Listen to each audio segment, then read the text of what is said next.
Scott Carnahan. We're back. How are you doing? Doing well. Decent break. Whatever. About to go on another break. Christmas break. Uh, Christmas break.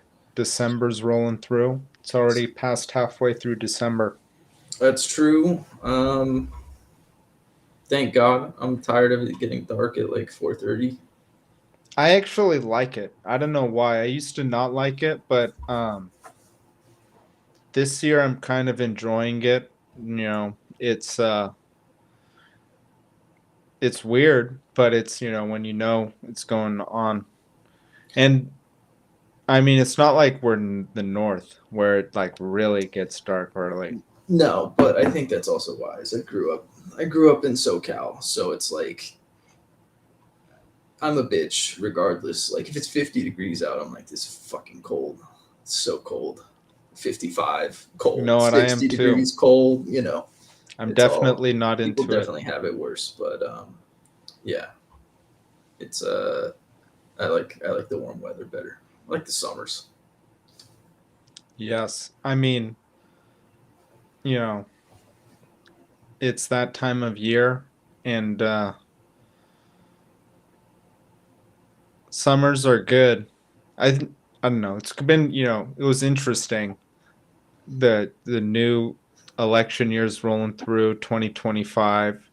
hmm Do you have any what are you thinking about 2025? I think there's a lot of cool, exciting, interesting stuff.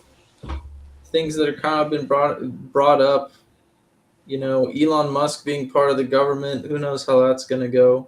Um, he's playing a lot of Path of Exile 2 right now, but What I did don't you know. say?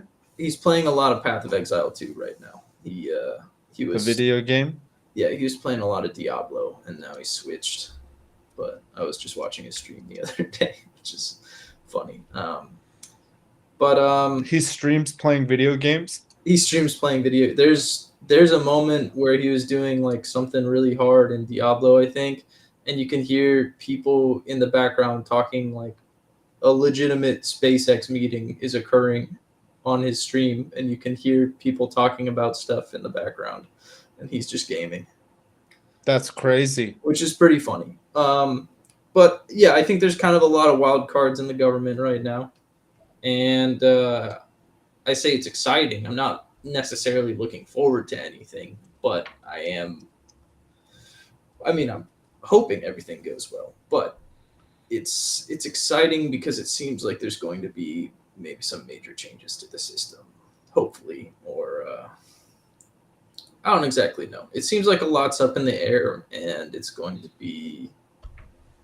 either going to be more of the same old the second the presidency rolls around, or maybe we'll actually get something different this time. And it's all just speculation at this point.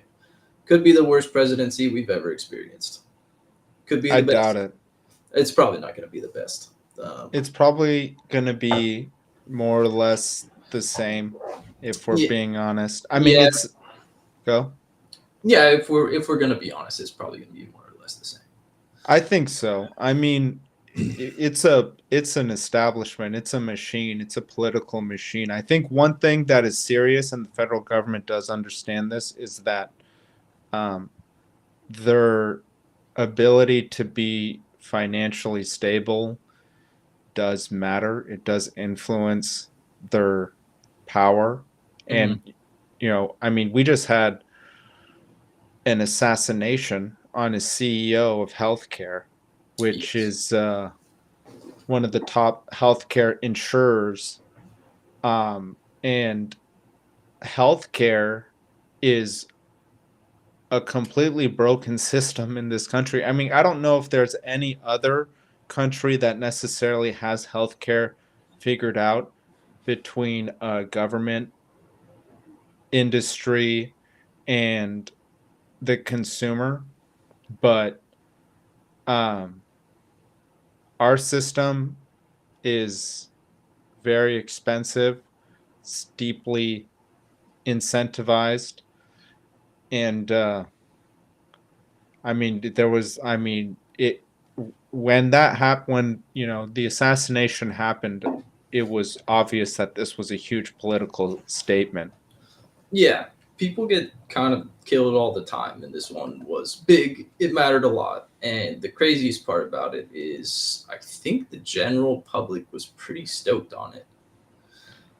I It's mean, the sentiment is like kind of gnarly as far as things go. I don't necessarily agree either way or another, but I don't know. It did kind of feel like a big fuck you to the system. It felt like it's going to bring more attention towards like, hey, this is still a major issue and deserves more attention. And I think the people kind of resonated with that over the whole assassination. I can't believe he's pleading not guilty because he seems like he was caught with everything. I mean, you do what you got to do. Yeah, There's a fifth amendment for a reason. true. I just, And we'll go. I just feel like if there was a plea offered, you'd take a plea. Maybe there wasn't. I mean, he just got charged as it was something in the act of murder as an act of terrorism, something in that nature, and it elevated, I believe, his murder charge to first degree murder. Ooh. From I think it was originally, I'm not sure, but I believe it was originally going to be charged as second degree. But regardless, I think it was obvious that this was going to be a huge deal, and as you said, it resonated with a lot of people. A lot of people, um, Are happy that it happened. yeah, that are Yeah, happy that it happened, and it's kind of, I mean, it's I personally don't think it's okay. I think it's you know pretty cold-blooded murder, which is yeah, it's pretty horrific, and it happened in a very public setting. And but again, I think one thing that we all have to acknowledge is the sentiment that it felt. I mean, it was a huge deal, and people in this country are really I don't think people necessarily understand the financial system and the medical system that goes in across these different stakeholders, and it's something that it's tough to. I mean, data. It goes back to data. I think it goes back to no, not data, but just how money moves around. I think people need to respect that more because how did we get in $35 trillion of debt? How is it that we are 1 trillion plus deficit every year? Why is this okay? Are these systems sustainable? We yeah. Is it something you prioritize fixing immediately? Is it something you keep putting off? Because it feels like it's just been put off, and that's why it keeps getting worse. It's because it's like, we can live with you know, 100 billion in debt. We can live with 200 billion in debt, and before you know, we're in the trillions. And yeah, it's kind of like there are other things that need fixing and do deserve attention, but at the same time, like at what point is this going to significantly and negatively impact everyone in the country? I mean, I think it has. There's, the already. I meant to the point where it becomes like the number one. Hey, we need to fix this before anything else. Because it's still Well, not like I guess it is somewhat of the aim of this presidency by cutting back spending, but I mean they say they're doing it with the intention of lowering everyone's taxes. And if you lower everyone's taxes, the government technically pulls in less money to fix the deficit. So, I mean, you got to address again. Go back. That's why I say the data, mhm. money, finances. It's really important to look at what's being spent. 70% of all spending goes across like Medicare, Social Security, and the military, and then 30% is everything else. So it's really important to address that majority, I think. And Social Security, Medicare, how did this GDP to debt become so enlarged in the last,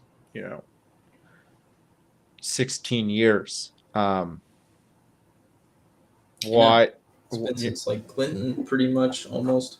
Well, 16 years is since Bush. Yeah.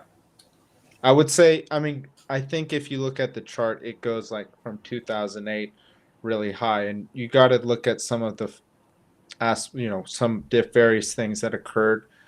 Um, and I actually spoke with a member of my family about this who said, the Trump tax cuts had a huge um,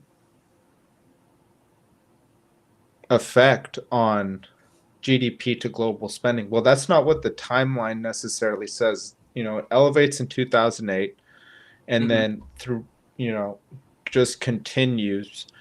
I'm not sure where it kind of flatlines, but it never actually flatlines. It flatlines significantly and then just increases a little bit up until about 2020. There is a bump, I think, around 2016. So, not to say that Trump's tax cuts didn't have an effect on the GDP to income ratio. And if you look at Reagan's, like if you look at GDP, I'm sorry, GDP to debt, not GDP to income. If you Hmm. look at GDP to debt across Reagan's presidency, it was just a straight up, like it went just straight up. Um, it was really interesting to see. And so I think data is really important and understanding that and understanding kind of the history of money and being realistic. Like, when in history has the government provided health care? Probably many times. I would guess many times this has occurred. But now we have data to tell us that it doesn't work effectively. And I don't know if that data was always there. Hmm. Yeah, that's true. I mean, that's the other thing is it's like the data is there, but I feel like data is politicized as well, right? Data is always there, but people will choose to present it to fit a certain narrative. And one side might take the data and use it to fit their narrative, or another side might take it to fit their narrative. I'm always like super skeptical over everything. People can show me charts and graphs, and I'm like, yeah, but who made the charts and graphs? What are they trying to do, right? Well, What do they want me to think from this chart or this graph? What personal? It could be like, hey, they want me to know the truth. It could also be, hey, they want me to know their truth, or hey, they got paid to make this to show a specific data set.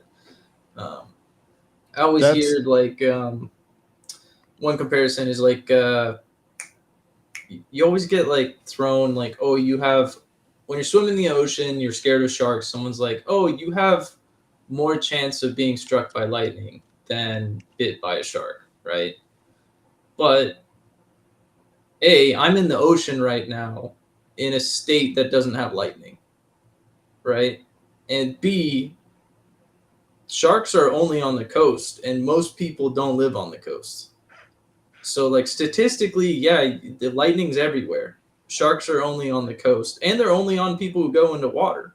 So, like, you can kind of mold statistics the way you want to present data to make someone feel better that, like, oh, you won't be bit by a shark because you have a higher chance of being struck by lightning, and that hasn't happened. Well, I'm going to the beach every day, and I haven't seen lightning in 7 years. I definitely, as an individual, have a higher chance of getting bitten by a shark, right? yes. So, But yeah. you can check multiple sources and then judge that on yourself. But I agree. If you are just kind of looking at one source, and that's kind of my issue with television, modern television, and probably a lot of social media as well. Hmm. Uh, it's You can get into a very narrow and tunneled source form of sources, Hmm. And I think, I mean, I don't know. You don't always want to go with what you see on the internet, but you also don't always want to get, what you want from CNN. I mean, CNN just had a very, I don't know if you heard about this Syrian prisoner that turned out to not be a prisoner.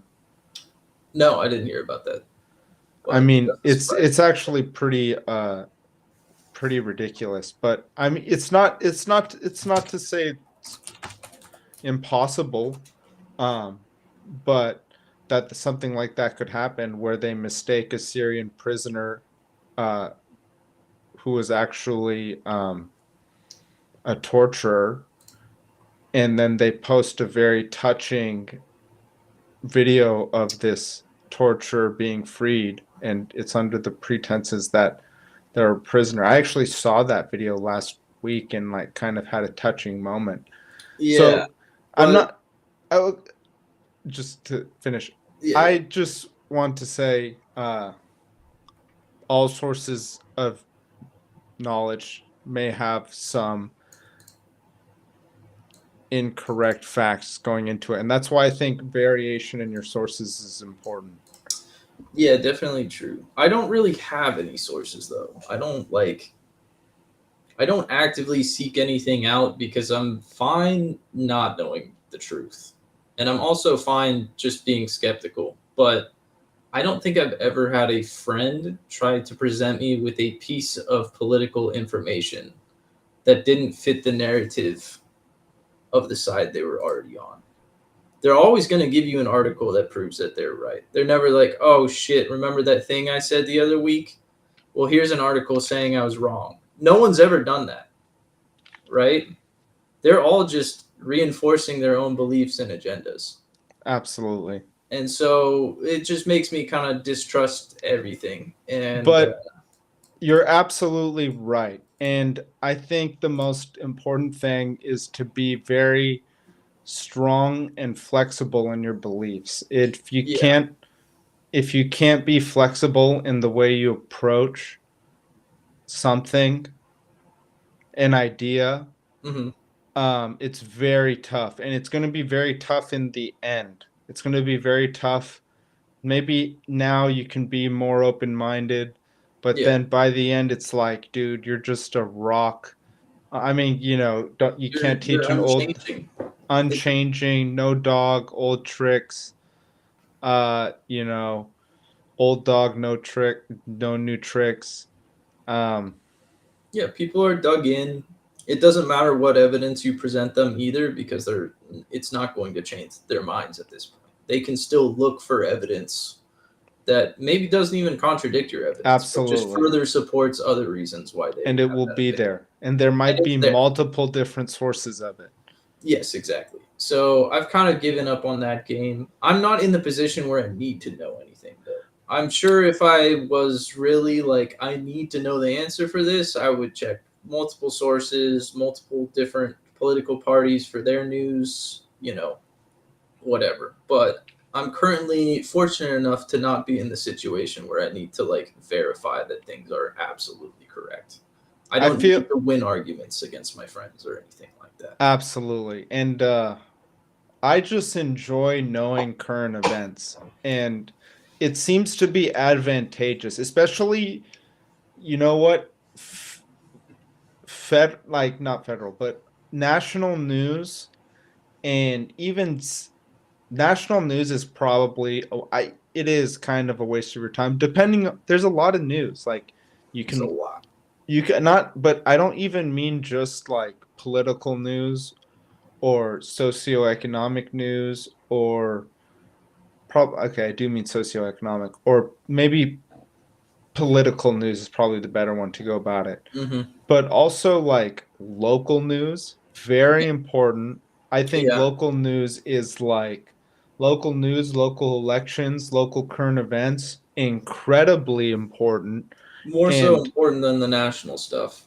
much more. And I that's kind of why I have a company that is completely involved in, like decentralized ledgers for homeowner associations, because the base government, the base, you know, governance rules that if you live in an HOA, that you live by are your HOA rules. And Hmm. then you go to your local governance, and then you go to your state govern, or probably county governance, and then state governance, and then federal governance. Yeah. So um, it really matters what goes on within the closer, so local news is very critical, and there's a lot of stuff. And I think, What's interesting though is it's not as attractive to be involved in because it's like the internet is a web of people from all sorts of different places. So people aren't going to necessarily have that many strong feelings about who your local representatives are because they're not from where you're at. And so the national election is politicized. And like I guess a few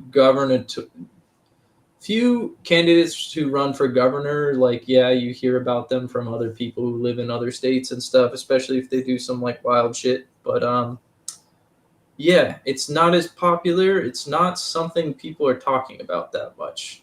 because it's not sexy, it's not exact, you don't have the power that the president has. The president has nuclear arsenals at his capability. Yeah, no, I get that, but I mean, I don't think of that when I'm voting for president. He's like it's the figurehead of America, I guess. Is it's almost and has limited power, but Well, a lot changed, actually. I'm not, I don't mean to just coyly bring up that piece of information. Like, I actually listened, there's a podcast called Hardcore History, and they had um Dan Carlin had that's the host, in Mhm. an episode about how the role of the president changed with the implementation of an atomic bomb. Because, like, with the atomic bomb came the ability to just, you know, have really devastating effects instantaneously with one choice. Yeah, And too much power almost. that really changed the entire executive branch. And you can see all the federal agencies that are under the executive branch got formed in that time. And so, like FBI, CIA, Mhm. FDA, all these are federal agencies that are under the executive branch. And so, with that comes a huge, you know, extension of power. And, but also, I think that really romanticized the president a lot in people's mind when they knew, like, JFK, Bay of Pigs, like, this guy has the potential to Ruin us. ruin us, to Yeah. just start nuclear war. And I don't then know if it was like that beforehand. I know it, that's all I got. Yeah. No.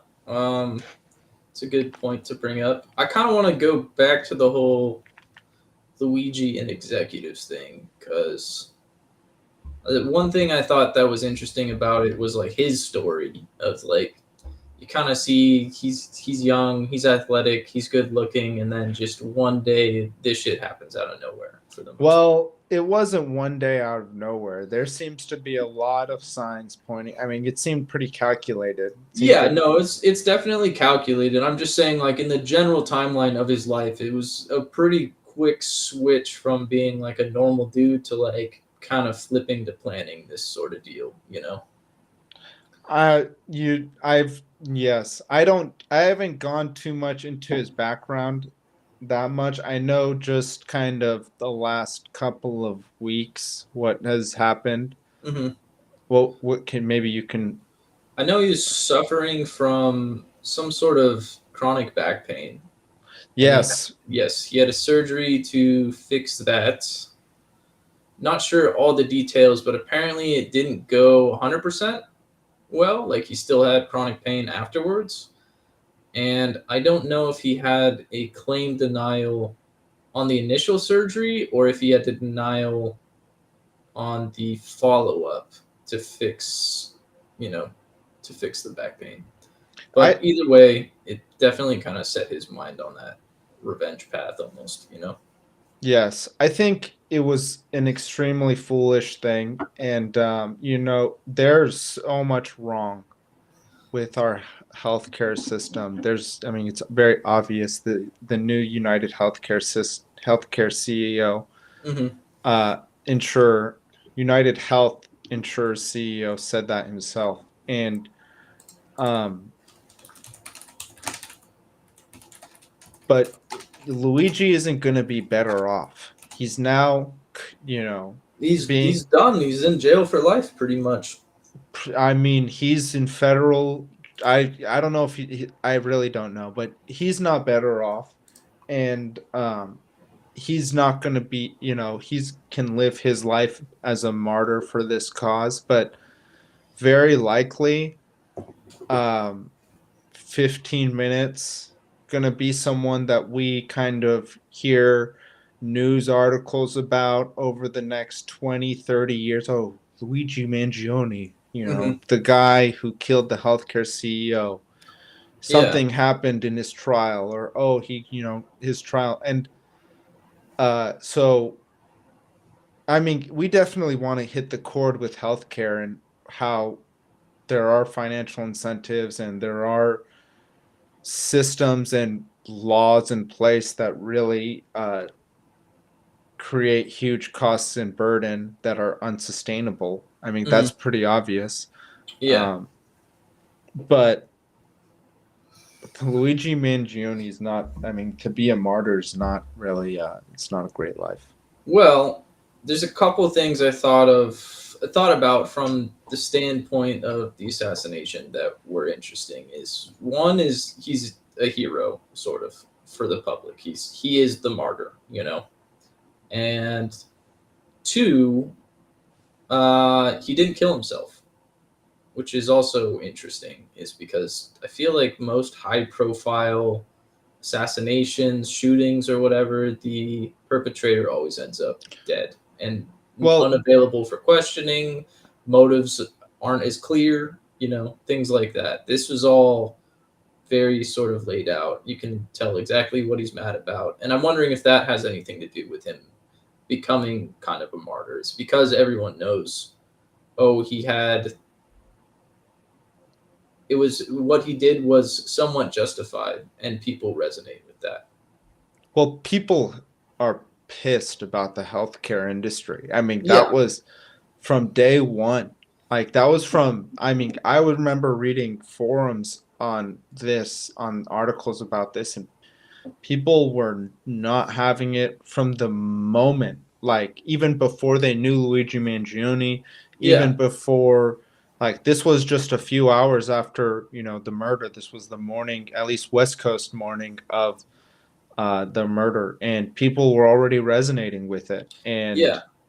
so it really, I don't think had anything to do with him. I think it really had to do with the message of killing the CEO of the number one healthcare insurance provider in the United States the morning of their investors' day. Yeah, I think it was all about that. people could And already just infer the motive just from that. exactly. And that's why at earlier in this podcast I said cold-blooded murder, because this wasn't like, and he didn't walk one day and think, oh, like, I'm just going No, to walk this over was to this planned. street and just, Investors Day. Wow. No, it was when is Investors Day? You got to find that out within the year beforehand. So he had to research that, at Yeah, least within a year. and then And he had to write on the bullet casings, right? right on the bullet casings. I don't know. There's just obviously a lot of premeditated aspects going into it, and I think that's why I'm not a lawyer, but Yeah, I think the other thing that is maybe interesting, maybe concerning, is he is a martyr from most of the public eye, and I think there are people who are just as angry, if not angrier, who have less to lose. Maybe their lives are going a lot worse than his was at the time. and they Yeah. might come out of the woodwork and attempt to do something else to gain that martyr status. And so it's a kind of a shitty prediction, but I think this isn't actually the first time this is going to happen anytime You soon. mean last time? Oh yeah, yeah. It's not the first or the last time that it'll happen. And yeah, that's just kind of how I see it. Is I know there's a lot of people struggling out there. This guy on paper seemed like he was pretty good. Like he could have probably lived a pretty successful life even with chronic back pain. And Yes. yeah, and there's some people who definitely can't. Well, he had a very difficult, you know, bar for success. Yeah. When you come from a lot of money, if I don't know how his family was doing, but I know, came from money, supposedly great family. He went to an Ivy League. You go to an Ivy Valedictorian. League, and you're just surrounded by high quality people who are doing incredible things. So Well, he was perception valedictorian though. I thought at his Ivy League. was he? Yeah, like he was he was like top tippy top of the class. Let's check that out before we get I into. don't know if it was the Ivy League or high school, but I do remember seeing I him in the would. graduation. Okay. Do they even have valedictorians Yeah, I think so. in Ivy Leagues? Well, in college. You got it. I'm not. Do-do. He No, was. okay, never mind. He was valedictorian of high school, I think. Yes, I don't think they have that. They have like cum laude and stuff. Yeah, I get those two mixed up. I wasn't anywhere near that grades wise, so And I just assumed it was happening. But yeah, but um, I mean, Ivy League, you're surrounded by people who are doing really, really well in their life, and perception is reality. And he was then in San Francisco, tech startup world, where again, a lot of people doing a lot of great things. yeah, And I think one thing that people, Jensen Wong says this. He's like, Stanford grads have a tough time because they don't expect to fail. They just expect, you know, yeah, and if you can't fail, I mean, it's tough. Some people are good losers and some people are good winners, and you want to be both. But if you always have success and if you're surrounded by success and you expect success in the end of your life and it doesn't come, you need to be prepared. You need to yeah, be prepared to adjust the way you go about your life, or uh you know I'm not sure. yeah. I don't know. It's interesting. I don't know if there's actually going to be any more developments on that front. I think if there is, then it's someone else CEO wise or someone high up in whatever industry it has been shot by someone else. And I don't know if the assassination was like a chain of events or whatnot, but logically, it seems like there would probably be some people out there that want that martyr status more than anything. I mean, we just had the school shooting. In Wisconsin, Was it in Wisconsin? Yeah, it was in Wisconsin in a I think so. Yeah. Christian academy. Yeah. um which is really horrible. That was a female shooter, but I mean, it is becoming more common. I mean, it seems like it is. Probably is. We could probably, um, but I agree with you, and I think Scott Galloway speaks about this well. Is like there's a lot of disengaged young men who see the system as completely broken, and you already mentioned don't have much to lose. And so, and I even saw like a TikTok, maybe an Instagram, and I sent it to some friends about someone who kind of said that Luigi's profile is not unique. There's a lot of people that kind of, he's in tech, um, good background, kind of talks about the disengagement of young men, but isn't actually part of it. Uh, Ingests a very specific type of media, and so you're probably right. You're probably right to say it's not going to be the last of it. And I think that, crazy world, then you have to make your way through it. Yeah, definitely. I also wonder, how much of all of this has to do with just the general online environment and where social media's part in this is getting played. Because I think outrage, frustration, and like there's a lot of emotions that you can get just from seeing something you don't like on social media, right? Like Absolutely. the election being one, right? There's a lot of people hyped up on who they want to win. When things go south, they don't handle it well. It's emotional breakdowns across the board. It's kind of like you've been building up these emotions, and there's no proper sort of outlet for it besides, I don't know, crying alone in your car, but also posting it to social media. I saw a lot of those TikToks, and I'm like, you're gonna cry by yourself, but then you're gonna post it online to feel less alone, right?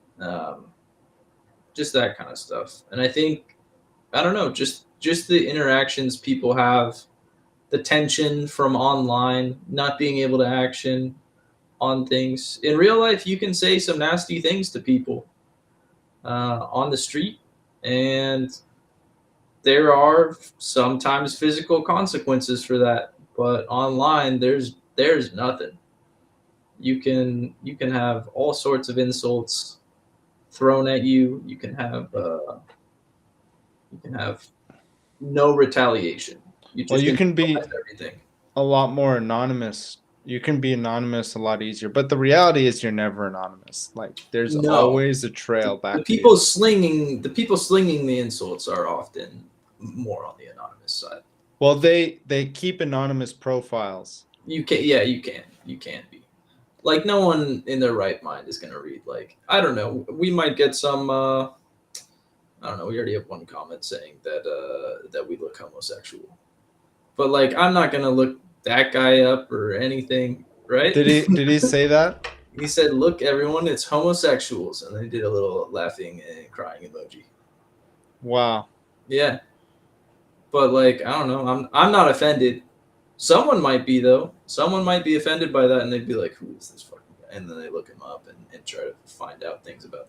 But like, I don't know. It's all just kind of bad paths to go down, and I think when you live your life on social media too much, things tend to be a little more serious because it's maybe the reality you're choosing to live in more so. I think it's the reality you're choosing to live in because you can get in some really non-serious stuff. But I Yeah. think going to what you said and you saying that social media influences a lot of this emotions. I mean, Australia, I believe, just uh, banned social media for minors. Social media Australia Hmm. ban. And Australia approved social media ban under 16. Probably good. 18 Probably wouldn't good. wouldn't be that bad either. No. But 18 wouldn't be bad. We're banning TikTok soon too. It's gonna I'm be not gone. surprised. It's Has a little honestly, has a little bit of access. I mean, it just doesn't make sense if you see networks in China, none of them have anything that, you know, I don't believe they use Instagram. I don't believe they use Twitter. I might be wrong. Um, but Yeah, I believe they don't. I believe they have their own copies of all these things. they have copies of everything. It's kind of the same stuff I was talking about last time, where like game companies need their own Chinese publisher to be able to publish games over there. Oh, There has to be two versions of the game as well. There has to be one for America and then one that's censored for China. Same thing we do with our movies, right? They can't have they can't have homosexual relationships in their movies or games. So every movie you've seen in the last, and there's been a lot where there's a gay couple and they kiss or whatever, that scene's just gone. They just cut out the scene entirely. Wow. I've actually been on a flight to China before, and they were playing some movies, and I saw the Kingsman, the first Kingsman. You know, it's like that British sort of Secret Service kind of hyper action, hyper violent, that sort of thing. I've But seen it. there's one scene in particular where they're playing Freebird, and the guys run around the church fighting everyone and killing everyone. And I was waiting for that scene to happen forever. Oh, my light went out. I was They waiting for don't that show scene. that scene? That scene wasn't in the movie. I was like, oh, it must be an after credits thing. And I made it through the whole movie, and I'm like, oh shit, I got the China censored version. So the coolest scene in the movie, which was the whole reason I even checked it out, was just missing. Which is fine Wow. because I saw it somewhere else online. But I've definitely seen memes of that scene. yeah, definitely. But yeah, China's got their own sort of separate system. Yeah, social media. Social media is interesting. I think it is a huge problem emotionally for our society because It's also a huge waste of time. it's a huge waste of time, but it's also a huge problem in general, depending on like what kind of stuff you're using it for. But I think a lot of people kind of get caught up in the glitz and glamour of things. This is America. It always has been glitz and glamour, but you see some, I don't know, you see a dude who's my age and he's got 6 supercars and he's like, you know, you're playing the comparison game often when you're getting shown something. Um, it's like also why probably Andrew Tate got popular is because he was doing glitz and glamour stuff and he was saying controversial things. So it kind of boosted his radar, and you know, people would be like, "Oh, could you believe this guy?" and like all the nonsense he's talking about, and they share it once, and then you know, there might be people who agree, but then for every person that agrees, it's like, oh, you just any bad publicity is good publicity for the most part. Now everyone knows who this guy is. Um, people go viral off of controversy all the time. But I just think it is a comparison game. And I feel like you can feel pretty lame if you're a 21-year-old dude and you see another dude on TikTok who doesn't seem like he does that much, right? You're like, I could make a TikTok account like that. I could have that nice car, that nice house sort of stuff. And then you don't do it, or you try and you fail. It's not a good comparison thing. And I think that also bums everyone out a little bit. I don't think it's a feel good thing. I think it's a feel bad thing. Mostly, yes. And it's mostly feel bad. I mean, dating apps are kind of the Dating epitome apps of are this. definitely feel bad. Yeah. Dating apps are Also a probably waste of time. waste of time. It's Oh, I just would say. yes, waste of time. Not going to happen. I mean, unless you're a very specific person, you're probably. I mean, I didn't do well. In person, talking to people is much simpler than trying to. Yeah. I mean, it's Getting just getting someone in person to talk to took too long for me. If I was better looking and it happened easier, yeah, I think dating apps are awesome. But it's not no. necessarily the case. When I say in person, I mean just going up to someone at a Oh yeah, bar yeah, yeah. or But in a mall. I mean, I mean, yeah, no, that's definitely the preferred method. But also, if you do get to that point on the dating app, then that's considered a win, even if things don't work out. honestly, it's just not good because that shouldn't be considered a win. It's just it. Yeah, The reality is, the large amount of girls go towards a very small portion of guys, and it just doesn't seem to work out very well for anyone, no, it except doesn't. for a very select amount of guys. Every once in a while, you hear some sort of miracle story about people who got married from meeting on a dating app or something You like do, that. But you do. it's not too common.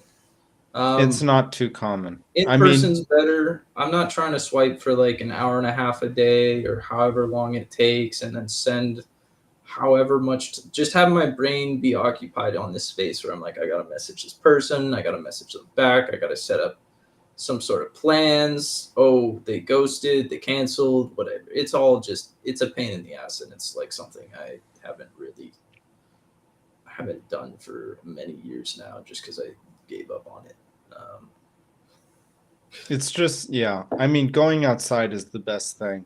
It's Scott Galloway says don't be inside. The more time you spend alone inside is like the more you're losing like your value, and he's completely right. Yeah, He's completely right. I personally, it's just best to be out and about, free. I mean, we're still in our early 30s, so we've got like a few years left of some freedom, yeah, and it's just important to not disengage from that. yeah. No, it definitely is. COVID set me back quite a bit as far as the going out sort of stuff. Also, just sitting on a fat stack of cash from not going out felt nice. Felt nice to have more money to invest and things like that. But yeah, I haven't been going out too much lately. It's whatever. I'm still gaming inside for the most part, but I'll get back. I'll get back out there at some point. Outside is good. Outside is good. I know outside's good, but it kind of basically all my friends got computers during COVID, so it's like I'm hanging out with the boys pretty much every night of the week, from all sorts of different parts of my life. Old roommates, frat brothers, whatever. There's just everyone's on Discord, and so it's convenient to be like, oh, I'll just stay in and save money.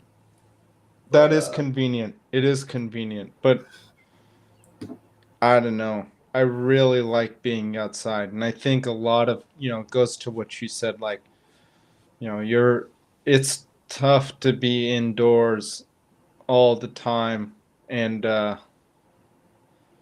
if you don't do well, whether it's social media or it, a lot of human connection comes from just in person, yeah, in-person things. I mean, it's a lot more, especially these days, I think, because so many people are on their screens.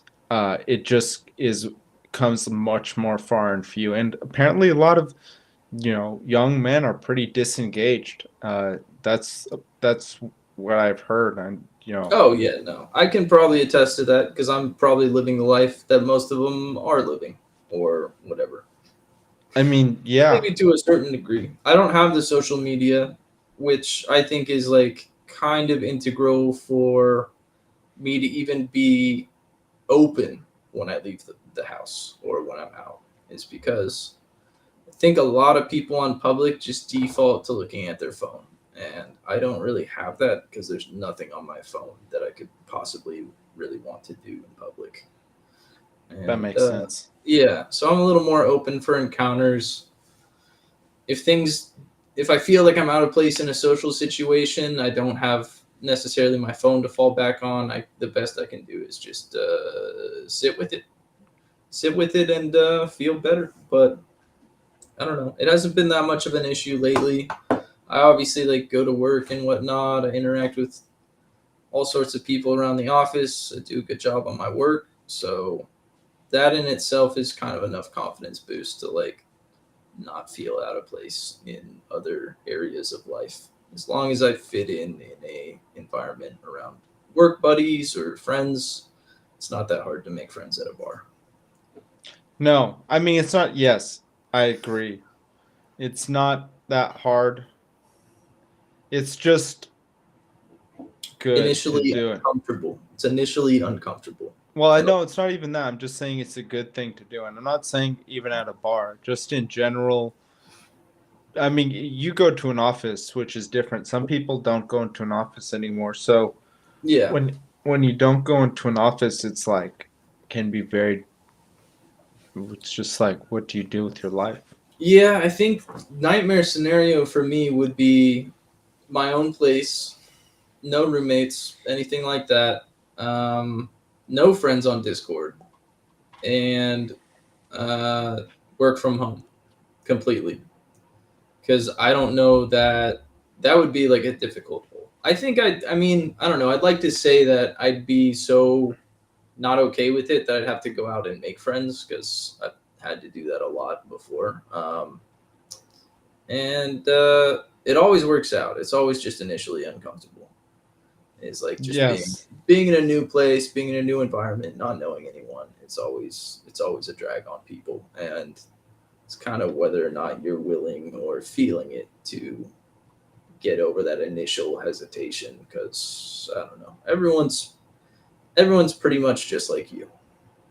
Well, it's a completely unnatural setting. You go to an area and this place where you see people that you'll never see again, and then you just never see them again. It's also true. And Uh, that's just a not, I don't think that's a very good way of meeting people. I think the best way at this age, like post schooling, post work, post schooling, not work, is you have gym. Although there are some like taboos at the gym. There's Uh, taboos everywhere. there's taboos everywhere, that's for sure. But I think in general, the you gotta join clubs. You What? gotta have it. You gotta have an interest, and you gotta join a club. I think, just getting involved with your local community, whatever that means, going to the gym. That's one thing. Yeah. It's all these things, and it goes back to like being involved with the local thing, like more than Yeah. the national I feel thing. like I get that. I hear that thrown around a lot, but it's difficult for me to even visualize what getting involved with the local community Well, means. I mean that means just going outside and going to various places in the area, like not necessarily doing things for other people. I mean just going out and about and keeping it within like a certain area. I mean, granted, I live in San Diego, so it's tough to see people twice. Like, I Yeah. very rarely see people twice, unless they're like I kind of hang out in a certain area, and actually, I do see people a lot twice because I do go to the same places a lot. Yeah. And I Um, imagine that's also the feeling people have in LA, where it's like LA's so big that it's like it doesn't feel like there is a local community in some no, regards. but you can go to certain events or Yes. certain quote unquote clubs. And that's what I mean to by community. I don't necessarily mean go and volunteer for something. I mean No, just no, like no. Yeah.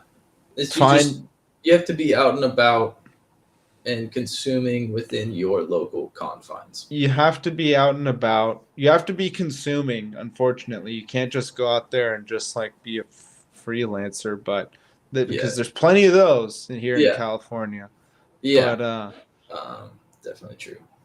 you just want to go out almost like I mean, you work. So you work out, right? You don't work from home, or do you work from home? I work from home on Monday, Friday, but Tuesday, Okay. Wednesday, Thursday, I'm at the office. So that's a little different. But still, even Monday through or Friday through Monday, Mhm. it's like, you know, that's a lot of time. You can go, you know, I mean, you go to the beach, like you go to the same beach spot enough for like 3 times a week, 2 times a week. I don't know what part of Orange County you're in, but Yeah, like, people know. I'm in Fullerton now, so beach hasn't been as much of an option. no, Fullerton's pretty inland. And then I feel like if I go out here, well, I live with a married couple, so they're not trying to go out. I'm trying to like still go out, do the usual bar crawl routines, but also it kind of doesn't appeal to me here because it's all college kids. I mean, why not? It's just they're crazy. I mean, granted, I don't really enjoy that either, but you know, if they're just out and about, And I mean, college kids do things that are exciting, frankly. That's kind of true. People our age do shit that's boring. Our people our age are boring. Honestly, Mm, I would kind say of. not even kind of. They are like millennials are like boring now, like really boring. That's true. Like not even like funny. Like you guys are just like done. Like it's over. Like your excitement in their life. Most millennials that I know, the excitement in their life has completely gone, and it doesn't look like it's coming back anytime soon. And Fuck. Don't say that shit. it's just very true. And it's like I'm one of the few people that have a life that I actually like look at and I'm like, oh, that's not necessarily that boring. Where everyone else is like, oh, I work, you know, this job and I just, that's my personal belief. I know it's kind of. That's kind of true. I mean, I won't lie. My life was a lot more exciting in what high school, college, but And that's like doesn't necessarily need to it's be fucking about normal. drinking or going out to bars. I mean, No, it but I just just mean like the kind of shit we did, like Fugitive. Remember that game that I used to no. organize? Oh fuck. I There's think you were probably a lot talk of things you you forgot. were you were talking about it in a few episodes back, but no, I never played it. Now that you're Yeah, talking about it, I remember it, but yeah. It was cops and robbers, but you play over 5 miles. Cops get cars. If you get tagged, you become a cop, and you okay. play 200 ish people in a Okay. Lito Viejo. Wow. So that was like one thing we did back then. Then there was something I did, which was like just stupid, but for the fun of it, was Ninja Night, where I'd have people come over to my house, and my parents went to sleep pretty early, like 10 o'clock ish. So we'd all break out of my house, we'd sneak out, wearing all black and ninja masks, and then we'd try to go to a place that was like maybe 5, 6, 7 miles away and come back to the house before the sun rose. And you have to do the whole thing without being seen by a single person. So every time a car comes, you have to dive into a bush. Every time there's someone on the sidewalk, you have to hide in that bush for 30 minutes or whatever until they pass or so just like that sort of stuff. And then the last time I saw you before we graduated, we did LARPing in the park. Was I participating? Yeah, you were there. It was the tennis courts by Kite Hill I literally don't and the remember. playground. I have pretty solid memory, but I don't know. You were there. You were there. You were making fun of me because I brought all Well, my LARP weapons. okay, that sounds like me. Sorry Yeah. for doing that. No, it's all good. Everyone was, but we had a good time regardless.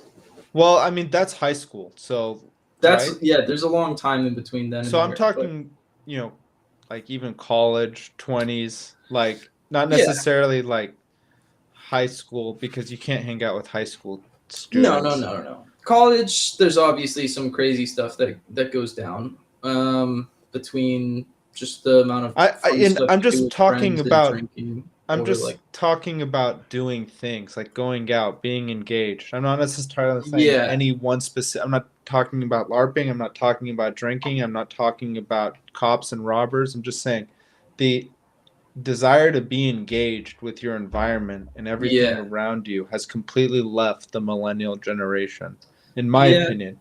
That's kind of Most, true.